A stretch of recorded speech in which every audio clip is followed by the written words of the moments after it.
He had a certain magnetism about him. You know, Congressman Clay, he'll live in our minds and hearts forever. Bill Clay and I hit it off from the very beginning. I loved the man.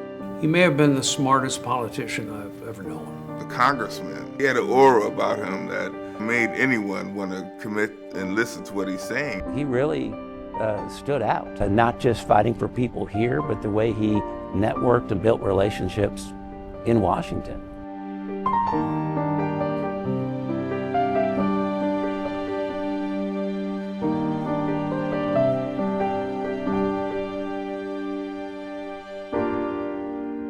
Bill Clay was a champion of the people, and he fought furiously for their interests. In the late 60s, he organized and did a sit-in at Jefferson Bank and Loan because they were violating people's civil rights. We weren't mistreated in jail. I think that we were in a little bit too long, but other than that, conditions were very good. He was in the job not for himself, but for them. He was for civil rights. He was for education. He was for labor. He, during a critical time in the evolution of the conscience of the United States, put St. Louis on the map. Whenever we were dealing with an issue that was big, Congressman Clay was able to galvanize the community, and we'd be united around that particular cause. Bill Clay was one of the co-founders of the Congressional Black Caucus. It was critical in that time that that organization be set up, and I cannot begin to tell you how many accomplishments they made together on behalf of their constituents. He was seen in Washington as a legend for having put that together.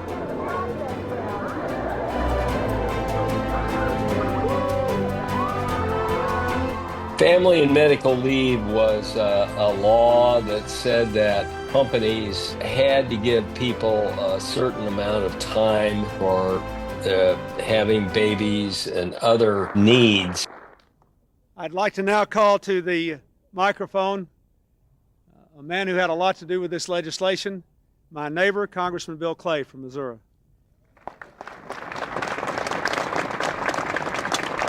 Thank you, Mr. President, Mr. Vice President, distinguished guests, and members of Congress. It's a great day that we stand here celebrating this landmark piece of legislation. Bill Clay led the fight for the bill and really was the main reason it finally got passed. He was a go-to person, and he fought for things, and he actually got things done. That, to me, is a powerful example for folks to follow today. He used to sit on the floor with me and give me advice and counsel on the way the House operated.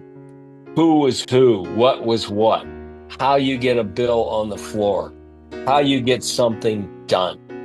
He was my mentor.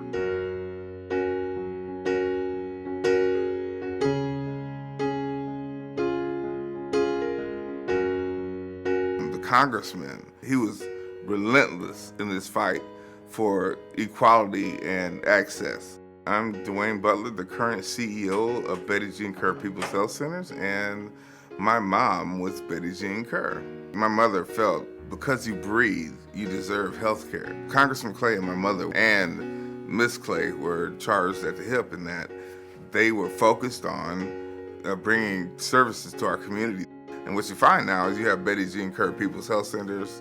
We're serving some 35,000 patients a year. My mother used to say that Congressman Clay Sr. was the wind beneath her wings. It could not have happened without him. He's going to go down as the foremost political leader in the St. Louis community and in the state of Missouri for the 20th century. You know, he did more that is lasting than any other political leader I can think of. Just being that consistent, strong, go-to voice for everyday people here in St. Louis. That was an amazing thing. He was relentless in this fight for equality and access, and he did it in an elegant way. He was a spectacular representative, loved by all, respected by all. He will be missed. We love the things that you did. Thank you for the contributions that you made to St. Louis. You'll never be forgotten.